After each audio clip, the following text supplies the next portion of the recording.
dans les arènes Marcel Lux de Agenmo où nous avons la chance de recevoir David Laplace.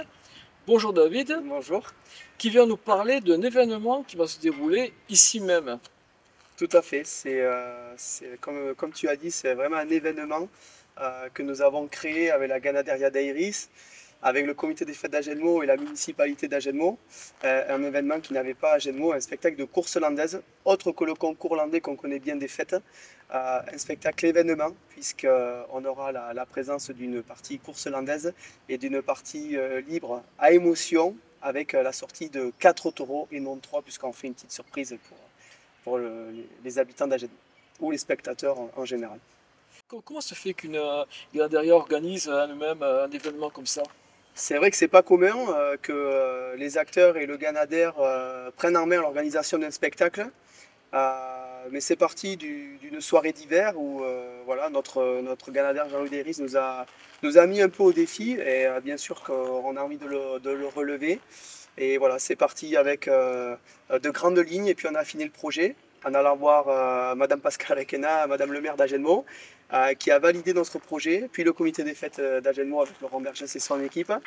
Et puis voilà, depuis début novembre, nous sommes dans ce projet qui est à la fois intéressant mais et très excitant de monter un spectacle comme ça.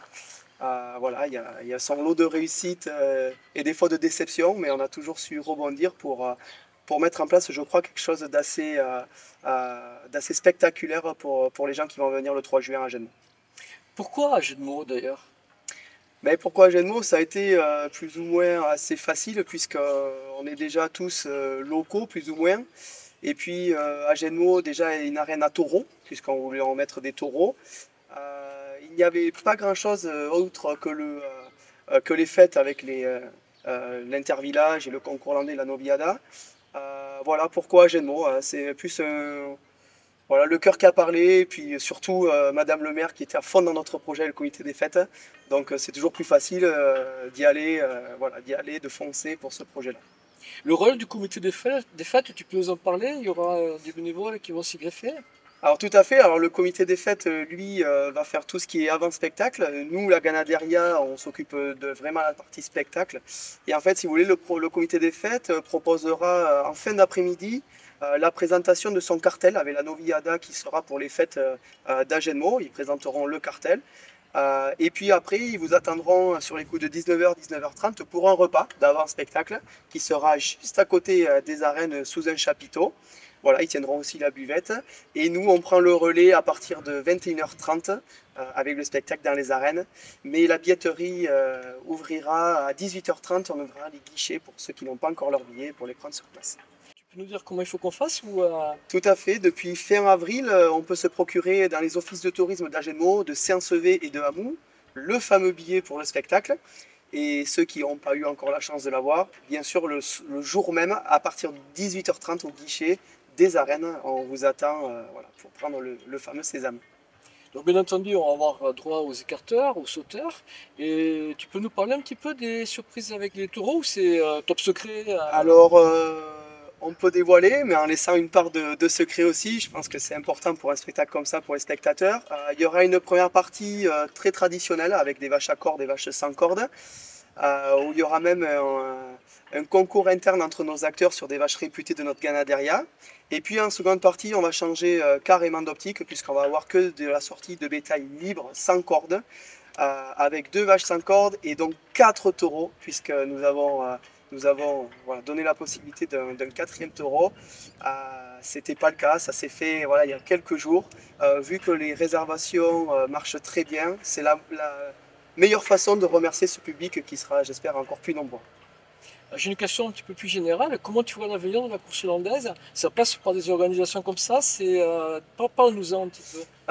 Je crois qu'il faut garder quand même l'aspect traditionnel de la course hollandaise avec voilà, le challenge, les compétitions qu'on peut avoir tout au long de l'année, bien sûr avec le championnat de France et les concours voilà, que tout le monde attend. Mais je crois qu'aussi ça fait un élan. Voilà. Il faut aller avec son temps. La société évolue, pourquoi pas nous aussi le sport, dans tous les sports ça évolue. Je crois que la course hollandaise ne doit pas rester cantonnée à ce qu'elle était il y a 50 ans. Il faut la faire évoluer. évalué par les comités des fêtes, par nous les acteurs, par les ganadères aussi. Il faut se donner les moyens de faire les choses bien. Il y a de la jeunesse qui arrive aux arènes, il faut les prendre, voilà, il faut les prendre dès le plus jeune âge. On le voit avec les colterines, cette année ça a été une révolution, des jeunes à 8 ans qui cartent des veaux, c'est magnifique. Et je crois qu'il faut entrer là-dedans. Et puis voilà, c'est un spectacle qui sera ouvert à tout. Celui qui aime pas forcément le taureau pour avoir de la vache respectée à corde. Celui qui veut voir du taureau, il en aura aussi pour son argent, si on peut parler comme ça, puisque c'est à la fois un spectacle ouvert à tout public, et à la fois c'est un accès aussi, si je parle argent, qui est quand même assez ouvert, voilà, ça reste dans les standards d'une course. Donc je crois que voilà, c'est en organisant des spectacles comme ça qu'on va pouvoir faire grandir la course andaise, qu'on va pouvoir aussi mettre les acteurs sur un piédestal. Et je crois que le comité des fêtes ou les clubs taurins qui sont organisateurs pourront prendre le pas aussi sur ça. C'est un exemple, pourquoi pas, c'est un exemple. Et puis voilà, on reste ouvert à toute proposition derrière, si ça marche. Parfait David, tu peux nous rappeler la date, tu veux bien? Eh bien, on vous attend très nombreux le samedi 3 juin, 21h30 aux arènes d'Agenmont, pour un spectacle, je pense, qui sera innovant, où il y aura beaucoup d'émotions. En tout cas, nous les acteurs, on est prêts pour vous faire passer un super moment ensemble.